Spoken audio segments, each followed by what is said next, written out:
Hi there. I am so excited to take a few minutes and walk you through a framework that's been really, really helpful for me in running my business and also making sure that all the programs that I run for my clients are really successful. It is called Backwards Planning. You may have heard of it as Backwards Design. And it's a great tool for making sure that you hit your goals, support learning, support your team if you're rolling out new programs or rolling out trainings and also maximizing your time because we only have so much of it. We want to make sure we use it really well. So let's dive in. Backwards planning at its core is three steps. We want to articulate our desired results, our desired outcomes. We want to define how we are going to evaluate success and see success. And then we are going to plan the steps to achieve our goals. What are we going to do? What are the activities? What are the instruction? I always like to use the comparison. If we're going on a trip, we don't pack our suitcase if we haven't yet defined where we're going, because we could wind up on a beach with a snowsuit and skis. So we always want to be really thoughtful about what we're trying to accomplish, and then we figure out how we're going to be successful. So let's use first an example of a webinar. If we're planning a webinar, it can feel like there's so many things to do. We're just going to dive in. We're going to start chipping away at tasks.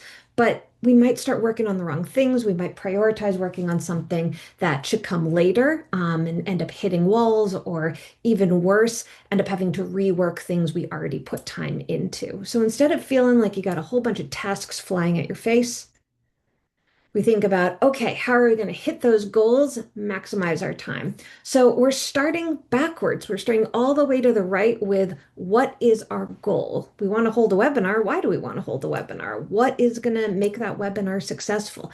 And then we work backwards to make sure that we can be successful. So using this example, I can think about first, we're going to define our webinar objectives. What do folks need to know? What are you an expert in?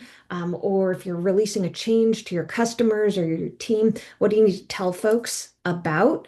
That's going to be the goal of your webinar. Then we're going to set our date. When is this going to happen?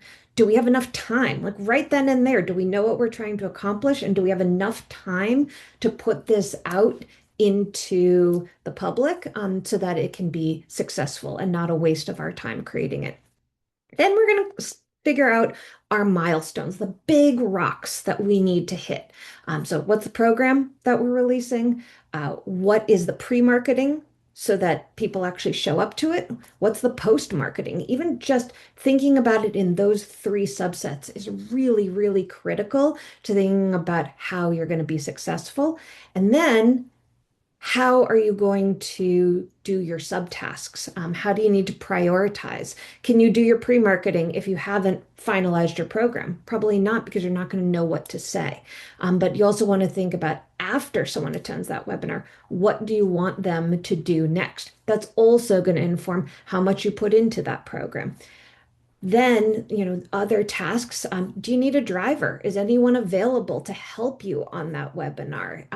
Handling QA if something comes up. Those emails that you need to send out, what do they look like? Is it a once blast out, or do you need to do a drip campaign? So all of those are really important, and only then can you think about, okay, over the next many weeks, when am I going to do the work? Now we start working. So that's how you can do this for making yourself more effective at releases, rollouts, any sort of output that you're trying to do. You can bring backwards planning or backwards design to that. But you also can use this for learning design. And so if you are a trainer or a Lego Series Play facilitator or coach who is watching this, let's take a moment to think about how we can use this for learning design. So same flow, we're going to articulate our learning goals and objectives first before we decide on our activities. There's nothing worse than coming up with an amazing activity in your mind, putting it out there, and it just falling flat.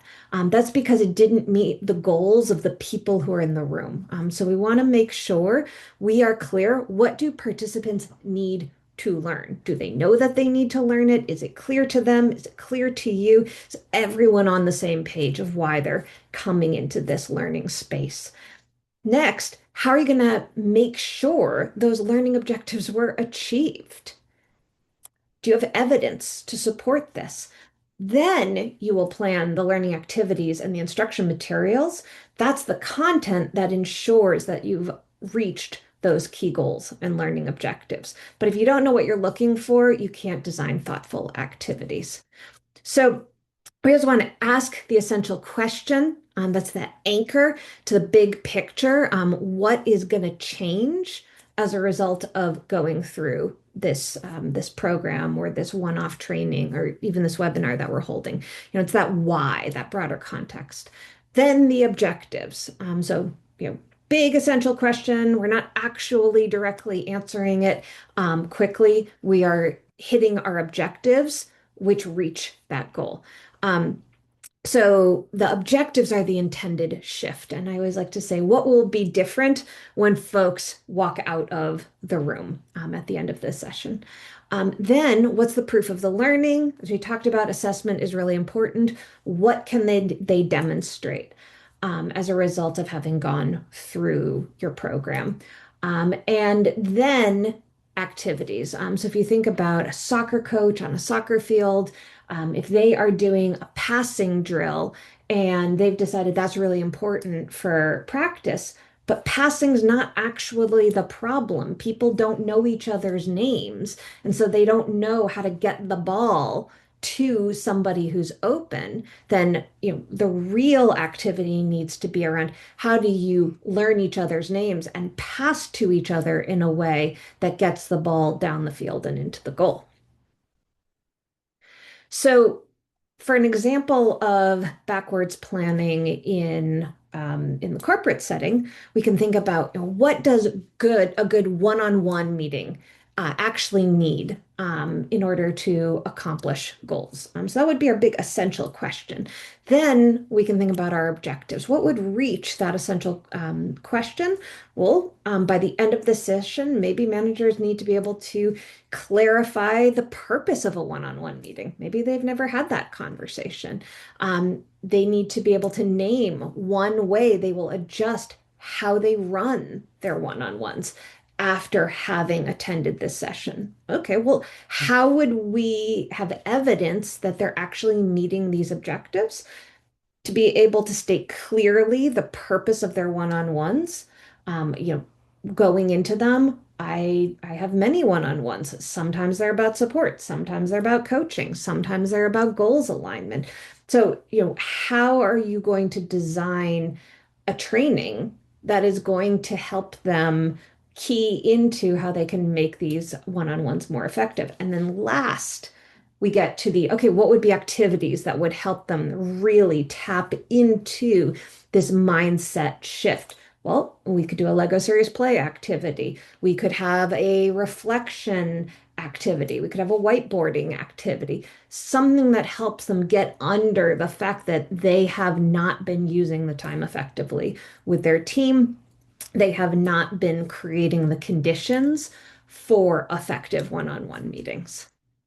So thank you so much for your time. It was great to be able to present this to you. If you have questions following up or you'd like to book a consult or connect with me, I'd love to chat more.